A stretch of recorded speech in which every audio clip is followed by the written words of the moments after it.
So let's talk about Flame Toys and all their amazing model kits. So I've been hyped about this release that they've been teasing for a while now. We finally got to see some in-hand images in the glass displays at the Hong Kong AGC convention. But now we have, courtesy of Flame Toys' Facebook group, some in-hand built model images, which these are their one for one. Meaning usually when you see stock images or when you see images on the boxes of model kits, it's usually the best case scenario where the figure is put together, it's painted, it's lined up, the Gundam markers, everything, every little fine detail has been done perfectly.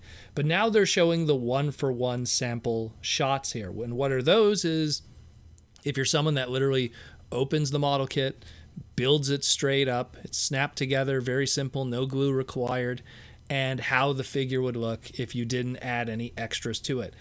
And it looks fantastic. These are called straight builds to some of the Gunpla people, and it looks fantastic even as a straight build. So it looks really, really good. From what we could tell from the photos here, it's going to be 1, 2, 3, 4, 5, 6 runners. Runners are the grids of plastic that the figures are going to be. It's probably going to be 7 maybe. It looks like it could be 7. But it looks fantastic. It looks really, really good, and I'm really excited about this. This is number 17 in their Furai model kits released by Flame Toys, the IDW Rodimus, the elusive design that will probably never get officially as a figure. Plenty of third-party stuff, but we'll probably get it officially as a transforming figure, so this is probably the closest we'll ever get. And the thing with these Furai model kits, and it's the same thing with the Gundam ones, super, super articulated. They're very great. We're not talking, Transformers RED level articulation. We're talking something on a whole different basis, 50 different movable joints. It's going to come with 3 different pairs of hands, 2 different guns. He has his arm cannons, which are swappable if you want to take them off for extra articulation in different areas.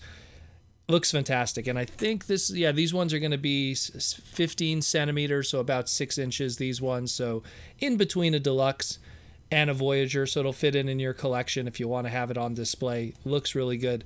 So how much is it going to cost? And when is this thing shipping out? So the general consensus is it's going to be between $35 and $40 depending on which retailer you go to. The high end being $40, the low end being $35, really depends where you go. And that the pre-order is going to end, and it's going to start shipping out August of 2021, which is really, really soon. So that's why they're showing these images now, because they're ready to go. They are ready to go. So if you haven't pre-ordered this, definitely pick it up. It's probably the closest we'll get to an official version of this character, of the Alex Milne design. And I think it looks great. Maybe it's just a biased on my behalf, and someone who's built Gundam model kits and Gunpla and Macross throughout, the past 2.5 decades now.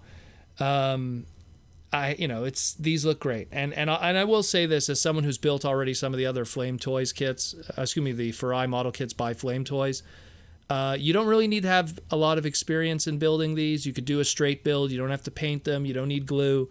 I would just suggest getting some good clippers to kind of remove them off the runners, maybe a little bit of sandpaper to smooth it out. And that's really about it. That's the bare basic. Afterwards, you could go into the rabbit hole and spend insane amount of money being a Gunpla builder and everything like that, and then fall into this this expensive, crazy hobby of that. I'm almost tempted. I mean, if the anime convention scene was still happening, I go to Otakuthon Montreal, which is like the second biggest anime convention in Canada. It's just absolutely huge. And I always compete in the Gunpla World Championship, but sometimes I bring just non-Gunpla related kits just to have on display. And maybe next year, Rodimus will be my display piece that I'll bring. Looks really good. Looks really good. Oh man, I can't wait to get my hands on this. That one, the Windblade, the RC, everything's looking really good that they're doing. Clearly that Black Arachnia that they're going to have in the future too is also going to be a winner. So definitely want to get these guys. They look really good. Super posable. Check it out. Again, low end about 35, high end about 39, $40. So I guess Big Bad Toy Store or TF Source, I'm pretty sure they'll all have it. And check it out. Really cool. And let me know what you think. And hopefully, maybe they'll use this as a platform to bring some of those other IDW designs that are pretty obscure But we'll see what the future brings with Flame Toys and Furai Model, because they make some spectacular stuff.